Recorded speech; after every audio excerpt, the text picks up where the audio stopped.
yang disatukan Allah dalam ikatan la ilaha illallah Muhammadur Rasulullah. Ana uhibbukum fillah. Saya menyayangi guru kita semua karena Allah Subhanahu wa taala. Mudah-mudahan kita termasuk dalam yang disebut Nabi sallallahu alaihi wasallam, sab'atun yudhilluhum Allahu fi dhillihi wa la dhilla illa dhilluh. Di antara 7 golongan yang dapat naungan nanti pada saat tak ada tempat berlindung kecuali perlindungan dari Allah. Al-mutahabbuna bi jalali, orang-orang yang berkasih sayang karena Allah Subhanahu wa taala. Al-Faqir Abdul Somad datang jauh nun dari Pulau Sumatera, transit di Jakarta, singgah ke Banjarmasin, sempat pula tadi naik Balanting, lalu kemudian sampailah ke Loksado. Hari ini bersama dengan para orang-orang man kharaja fi talabil ilmi, siapa yang keluar rumah dengan niat menuntut ilmu, fa huwa fi sabilillah, maka dia sama dengan mujahid fi sabilillah hatta yarji'an, sampai dia pulang ke rumah. Abdul Somad Al-Faqir hari ini sedang bersama dengan al-mujahiduna fi sabilillah. Idza marartum bi riyadil jannah farta'u, kalau kamu lewat di taman surga, maka ikutlah kalian makan dan minum. Kata sahabat Nabi sallallahu alaihi wasallam, taman surga itu di akhirat ya Rasulullah? Tidak. Ada taman surga di dunia, majalisul zikir, majlis zikir. Masuk ke dalam majlis zikir bersama Sayyidi Syekh. Saya sedang berada di Taman Raudhah, melihat tiangnya babun Nabi, pintu Nabi Muhammad sallallahu alaihi wasallam. Karpet yang hijau mengingatkan kepada Nabi Muhammad sallallahu alaihi wasallam. Kalaulah bukan karena kue-kue ini, kue-lah yang mengingatkan kita kembali ke kanan. Tapi semua yang kita lakukan hari ini insyaallah diridhai Allah, diridhai oleh Rasulullah sallallahu alaihi wasallam. Yang pertama yang ingin Al-Faqir sampaikan, man ahsana ilaikum, siapa yang berbuat baik kepada kamu, fakafi'uhu, balaslah. Fa in lam tajidu, kalau kamu tak sanggup membalas, fad'u lahu, doanya pun diajarkan Sayyidina wa Maulana Muhammad sallallahu alaihi wasallam, jazakumullahu khairal jazaa. Hanya Allah lah yang dapat membalas segala kebaikan. Mudah-mudahan Allah memberikan kemuliaan dunia, kemuliaan akhirat kepada Sayyidi Syekh dan kepada semua para tulabil ilmi insyaallah. Ini poin yang pertama yang ingin Al-Faqir sampaikan. Yang kedua, bahwa setelah selesainya risalah Nabi Muhammad sallallahu alaihi wasallam, la nabiyya wa la rasul ba'dah, tak ada lagi nabi setelah itu. Tapi beliau masih meninggalkan al-ulama warathatul anbiya, para ulama yang dikirim dari zaman berzaman. Setelah Nabi SAW meninggal, diwarisi ilmu itu oleh hibrul ummah, yang didoakan Nabi, Allahumma faqihhu fid din wa'allimhu ta'wil, Sayyidina Abdullah bin Abbas radhiyallahu anhuma. Diwarisi oleh sahabat Nabi yang didoakan Nabi, Allahumma akthir amwalahu malahu wa waladahu, jadikan hartanya banyak, hartanya berlimpah, anaknya banyak. Sayyidina Anas bin Malik radhiyallahu anhu. Ada orang-orang yang diberikan Allah warisan darah, ada yang diberikan warisan ilmu. Semua itu semuanya mewarisi risalah Sayyidina wa Maulana wa Syafi'ina Muhammad sallallahu alaihi wasallam.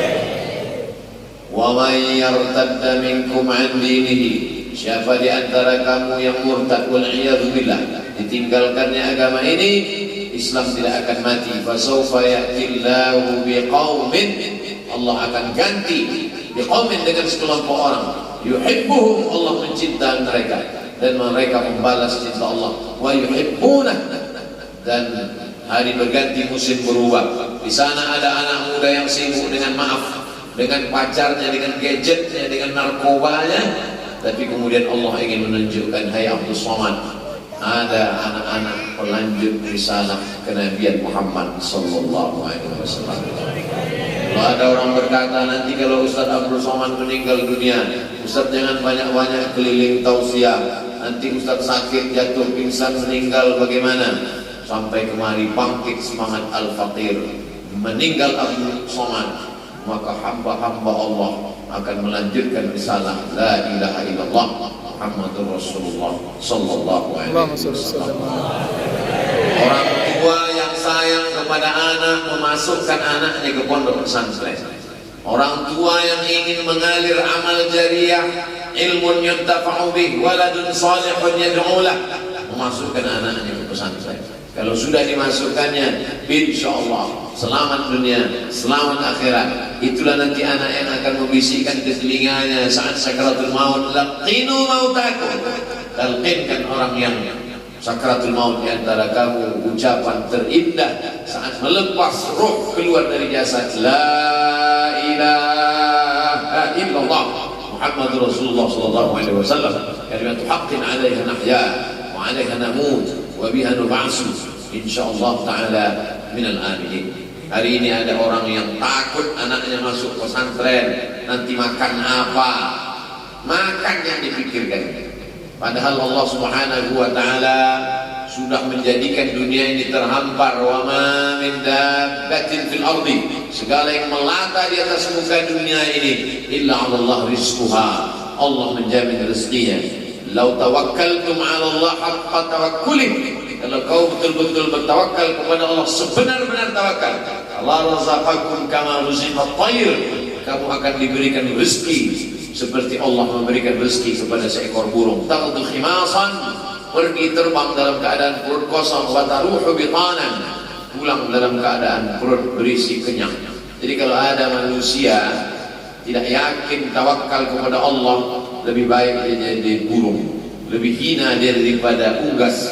Kenapa? Karena unggas masih mau terbang, padahal rezekinya dia tidak tahu, dan yang dia miliki cuma ada dua, paruh dengan ceker kakinya, tapi tidak ada yang mati kelaparan. Karena Allah Subhanahu wa taala berjanji, kalau sudah Allah berjanji, innaka la tukhliful mi'ad. Maka orang yang ragu memasukkan anaknya ke pesantren, takut nanti kerja apa, takut nanti makan apa, orang ini sesungguhnya bukan krisis akhlak, orang ini sesungguhnya bukan masalah budi pekerti, tapi akidahnya rusak. Di mana letak imannya bahwa Allah sudah menuliskan takdir, rezeki, umur, jodoh, usia?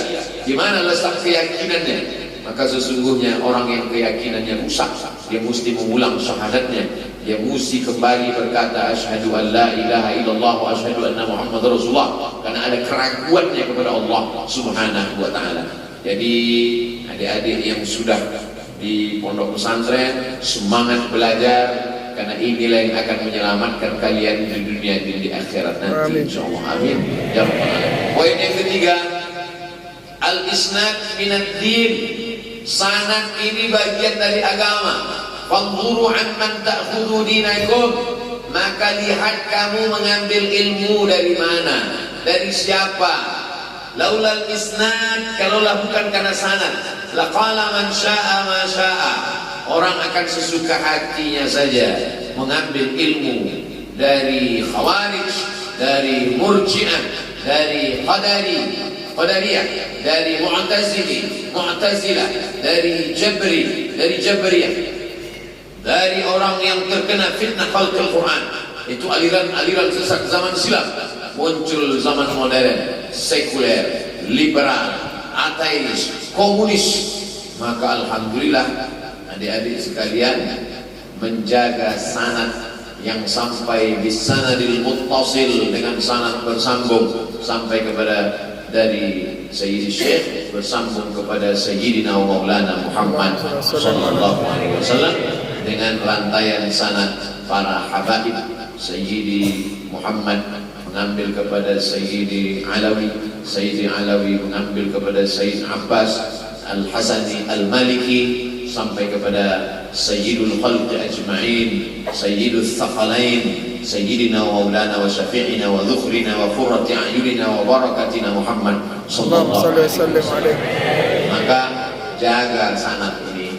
Sanad dalam kitab Sahih Al-Bukhari, Sahih Muslim, Sunan Abi Dawud, Sunan Nasa'i, Sunan Tirmidzi, Sunan Ibn Majah, Musnad Ahmad bin Hanbal, Muwatta Malik, Sunan Ad-Darimi. Begitu juga dalam mazhab fikih, dalami fikih mazhab Syafi'i dari mulai matan taqrib, fathul qarib, naik ke atas sampai ke i'anatul talibin, lalu kemudian kitab-kitab besar al-mahalli, lalu kemudian kumpulan dari semua mazhab Syafi'i yang direvisi dirapikan oleh Imam An-Nawawi dalam kitab Al-Majmu' Syarah Muhadzab.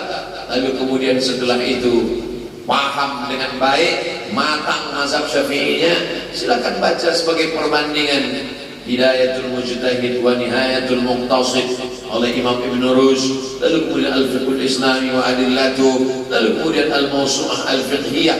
Tapi kakinya batang kayu, akarnya akar tunggal menggunjam ke tanah, pucuknya biarlah ke atas. Setelah nanti pulang ke kampung halaman, walaula nafara min kulli firqatin minhum, jangan semuanya berkebun kelapa sawit, jangan semuanya menjadi PNS, jangan semuanya menjadi polisi dan tentara, mesti ada 2-3 orang liyatafaqahu fid din, mendalami ilmu agama. Tujuannya apa?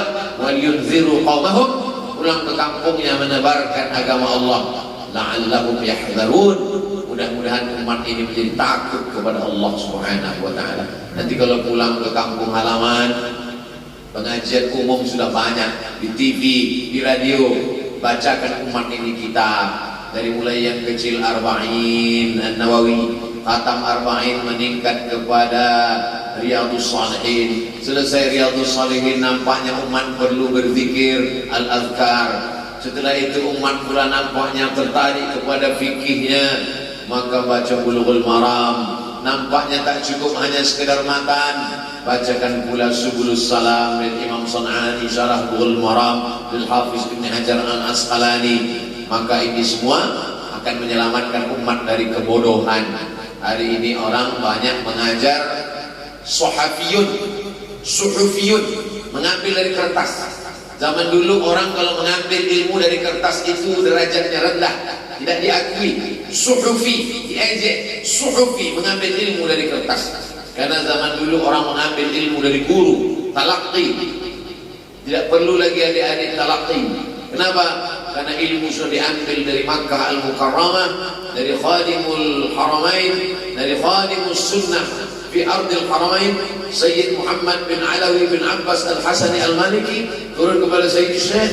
Lalu kemudian adik-adik mengambil sanad itu bersambung, mengambil barakah dari mulai sanad zikir, sanad kitab, sanad mazhab, sanad hadis, sanad doa, sanad berbagai macam sanad. Maka itulah nanti akan membuat kita bersama dengan mereka sebagaimana sahabat dulu bersama dengan Rasulullah sallallahu alaihi wasallam. Tidak semua orang punya keberuntungan ini. Maka al-ilmu saydun, ilmu itu seperti binatang buruan. Wal kitabatu qaydu, sedangkan menulis itu adalah pengikatnya. Qayyid suyudaka bil hibalil wasiqah, maka tulislah al-athbat, tulislah al-isnad, supaya nanti sampai pada masanya kalian menjadi tuan-tuan guru, tidak sesat dan menyesatkan. Bukan termasuk dalam yang ditahdzir, diperingatkan oleh Nabi, akan ada sekelompok orang dhalla wa adalla, sudah sesat menyesatkan umat. Insyaallah umat ini akan selamat di kandangan, di Sulawesi, di kabupaten, di provinsi Kalimantan Selatan, Republik Indonesia, dunia akan selamat dengan para ulama yang menjaga sanad keilmuan, insyaallah. Ini poin yang ketiga. Yang terakhir, yang keempat, orang yang menuntut ilmu doanya makbul karena mereka berada di majelis ilmu, majelis zikir, dinaungi oleh para malaikat. Majtama'a qaumun fi baitin min buyutillah yatluna kitaballah wa yatadarasunahu fima bainahum. Kalau itu mereka lakukan, nazalat alaihimus sakinah, ghasyiyat bihimur rahmah, haffat bihimul malaikah, wa dzakarahumullahu fi man 'indah. Maka jangan lupa di akhir majlis, di tengah berdoa dengan para habaib, dengan Sayyid Syekh, maka selipkan pula doa untuk Abdus Somad, supaya istiqomah dan mati dalam keadaan wala tamutunna illa wa antum muslimun, mati dalam keadaan la ilaha illallah Muhammadur Rasulullah sallallahu alaihi wasallam. Mudah-mudahan pertemuan kita ini pertemuan yang mendatangkan rahmat, pertemuan yang diturunkan barakat, pertemuan yang dicatat oleh para malaikat. Di dunia kita bersahabat sampai ke akhirat, sampailah nanti ajal tiba, sampai bersama dengan para Nabi Muhammad sallallahu alaihi wasallam. Al-Faqir Abdul Somad, mohon maaf atas segala kekhilafan, kekurangan, su'ul adab tidak pada tempatnya kepada Sayyid Syekh, kepada Sayyid Habib, kepada semua adik-adik sekalian. Mudah-mudahan di masa akan datang kita tetap menyambung tali silaturahim. A'tadzir ala kulli taqsir. Jazakumullah khairal jazaa. Waffaqana Allah bima tuhibbu wa tarda. Aqulu qawli hadza astaghfirullah li wa lakum. Wassalamu alaikum warahmatullahi wabarakatuh.